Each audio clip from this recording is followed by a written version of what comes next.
കൂട്ടുകാരെ, മിനീസ് കിച്ചണിലേക്ക് എല്ലാവർക്കും ഓണം അടുത്ത് വരികയാണ്. ഓണസദ്യ ഒരു മധുരക്കറിയുടെ റെസിപ്പിയാണ്. അപ്പം വീഡിയോയിലേക്ക് പോകുന്നതിന് മുമ്പ് വീഡിയോ കണ്ട് ഇഷ്ടപ്പെടുവാണ് ലൈക്ക് ചെയ്ത് ഷെയർ ചെയ്ത് കമൻറ്റ് ചെയ്ത് സബ്സ്ക്രൈബ് മറക്കല്ലേ. നമുക്ക് വീഡിയോയിലേക്ക് നല്ല ടേസ്റ്റ് ആയിട്ടുള്ളൊരു മധുരക്കറിയുടെ റെസിപ്പി. അപ്പോൾ നമുക്ക് പൈനാപ്പിൾ ഒന്ന് ഇത്രയും വേണ്ട, ഇതിൻ്റെ പകുതി എടുത്തിട്ടൊന്ന് ചെത്തി കട്ട് ചെയ്തെല്ലാം എടുക്കാം. നമുക്കൊന്ന് പൈനാപ്പിൾ കട്ട് ചെയ്തെടുത്തിട്ടുണ്ട്. ഇതുപോലെ കട്ട് ചെയ്തിട്ട് നമുക്കിതൊന്ന് വേവിച്ചെടുക്കണേ. അതിനുവേണ്ടി ഞാനിത് കുക്കർ വെച്ചിട്ടുണ്ട്. അതിലേക്ക് നമുക്കൊന്ന് ഇട്ട് കൊടുക്കാം. 1/4 ടീസ്പൂൺ മഞ്ഞൾപ്പൊടി, ഉപ്പ് ആവശ്യത്തിന്, സ്വല്പം ഉപ്പ്, കുറച്ച് ഉപ്പിട്ടാൽ മതി. നമ്മളിത് ശർക്കരയൊക്കെ ചേർത്താണല്ലോ ഉണ്ടാക്കുന്നത്. അപ്പം മധുരമൊക്കെ ഒന്ന് ബാലൻസ് ചെയ്യാൻ വേണ്ടി പൈനാപ്പിൾ വേവിക്കുമ്പോഴേ നമ്മൾ ഉപ്പിട്ട് കേട്ടോ. 1/2 ടീസ്പൂണ് മുളക് പൊടി, ഇത്രയാണ് ഇടേണ്ടത്. കുറച്ച് വെള്ളം ഒഴിച്ചൊന്ന് മിക്സ് ചെയ്ത് ഒരു 1/4 കപ്പ് വെള്ളം ഒഴിച്ചാൽ മതി. പൈനാപ്പിൾ വെന്ത് വരുമ്പോൾ അതിലേക്ക് വെള്ളം ഇറങ്ങുമേ. മിക്സ് ചെയ്തിട്ട് നമുക്കൊന്ന് 2-3 വിസിൽ, ഇത് പൈനാപ്പിളിന് വേണ്ട മീഡിയം തീ വെച്ചിട്ട് 3 വിസിൽ കഴിയുമ്പോൾ ഇതൊന്ന് വെന്ത് കിട്ടും കേട്ടോ. നമുക്കൊന്ന് വേവിച്ചെടുക്കാം. പൈനാപ്പിൾ തീയെല്ലാം ഓഫ് ചെയ്ത ശേഷം വെന്തിട്ടുണ്ട് നല്ലോണം.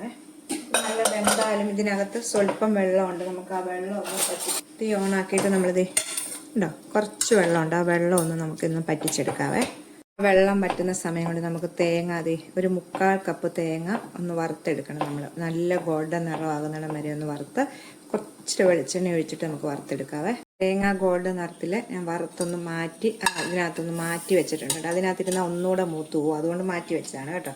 അപ്പം അതേ സമയം ചെയ്യേണ്ടേ, ആ പൈനാപ്പിൾ വെള്ളമെല്ലാം പറ്റിച്ച് ഞാൻ എടുത്തിട്ടുണ്ടായിരുന്നു. നമുക്കിതൊന്ന് ക്രഷ് ചെയ്തുകൊണ്ട് അരച്ചെടുക്കല്ലേ, ഒന്ന് ക്രഷ് ചെയ്ത് വരണം കേട്ടോ. അപ്പം നമുക്ക് ഇങ്ങനെ കഷ്ണങ്ങൾ കടിക്കാൻ കിട്ടണം. അതേ രീതിയിൽ ഒന്ന് ക്രഷ് ചെയ്തെടുക്കാം.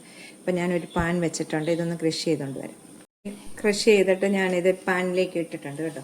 ഇതുപോലെ നമ്മൾ ഒത്തിരി അരഞ്ഞു പോകല്ലോ കേട്ടോ, അത് പ്രത്യേകം ശ്രദ്ധിക്കുക. ഇത് ഇട്ട ശേഷം നമ്മൾ ശർക്കരപ്പാനിയാണ് ചേർക്കുന്നത് കേട്ടോ. ഞാൻ 1/4 കപ്പ് ശർക്കര പൊടിയിൽ കുറച്ച് വെള്ളം ഒഴിച്ച് എടുത്തതാണ് കേട്ടോ. മധുരത്തിൻ്റെ അനുസരിച്ച്, ഇത് മധുരക്കറിയാണ്. നമുക്കിതിലേക്ക് ഒഴിക്കാവേ. ഒഴിച്ചിട്ട് നല്ലോണം വെള്ളം വറ്റി വരണം കേട്ടോ. അതിലാണ് ഇതിൻ്റെ ടേസ്റ്റ് ഇരിക്കുന്നത്. നമ്മുടെ ഈ വെള്ളം ശർക്കരപ്പാനിയിലെ വെള്ളം പറ്റി ഇതായിട്ട് വരണം. ഒഴിച്ചിട്ടുണ്ട്. ഇനി നമുക്ക് ഈ വെള്ളം ഒന്ന് പറ്റിച്ചെടുക്കാം. ഇത് ഇത്രയും പറ്റിയിട്ടുണ്ട്. അപ്പോൾ നമ്മൾ തീ ഒന്ന് കുറച്ച് വെച്ചിട്ടാണ്, തീരെ കുറച്ചല്ല മീഡിയത്തിൽ തീ വെച്ചിട്ടാണ് നമ്മളിത് പറ്റിച്ചെടുത്തത് കണ്ടോ. നമുക്ക് ഇച്ചിരി കരിയാപ്പില ഇതിലേക്ക് ഇടാവേ. ഇതൊക്കെ നിങ്ങൾക്ക് ഇഷ്ടമുണ്ടെങ്കിൽ കരിയാപ്പില ഇട്ടതാണ്. കരിയാപ്പിലയും കൂടെ ഒന്ന് ഇട്ട്, അത് കുഴപ്പമൊന്നുമില്ല കേട്ടോ. കരിയാപ്പിലയും കൂടെ ഇട്ട് ഇതിനകത്ത് കിടന്ന് നല്ലോണം, ഈ ശർക്കരയ്ക്കകത്തും ഇതിനകത്ത് കിടന്ന് നല്ലോണം ഒന്ന് വരണ്ടെടുത്ത് കിട്ടിക്കോളും കരിയാപ്പില കേട്ടോ. പറ്റിയാൽ മതി. നീ പറ്റണം. പക്ഷേ ഈ സമയം നമ്മൾ വറുത്ത തേങ്ങയും കൂടി ഇതിലേക്ക് ചേർക്കുമേ.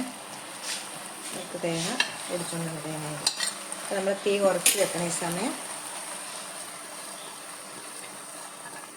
നല്ലോണം മിക്സ് ചെയ്യണം കേട്ടോ.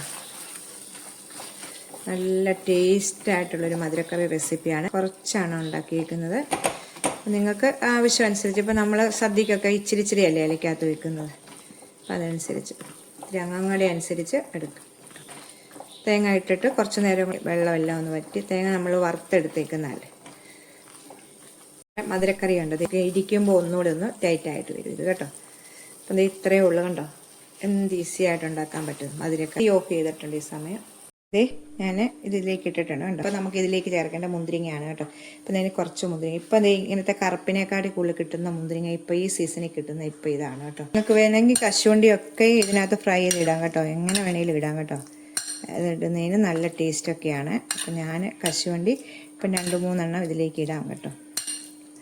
ഫ്രൈ ചെയ്ത് വെച്ചിട്ടുണ്ട് ഉണ്ടോ. 2-3 കശുവണ്ടിയൊക്കെ ഇടാം. അപ്പം എല്ലാവരും ഒന്ന് ട്രൈ ചെയ്ത് നോക്കുക. അടുത്ത വീഡിയോ കാണാം. ടാറ്റാ.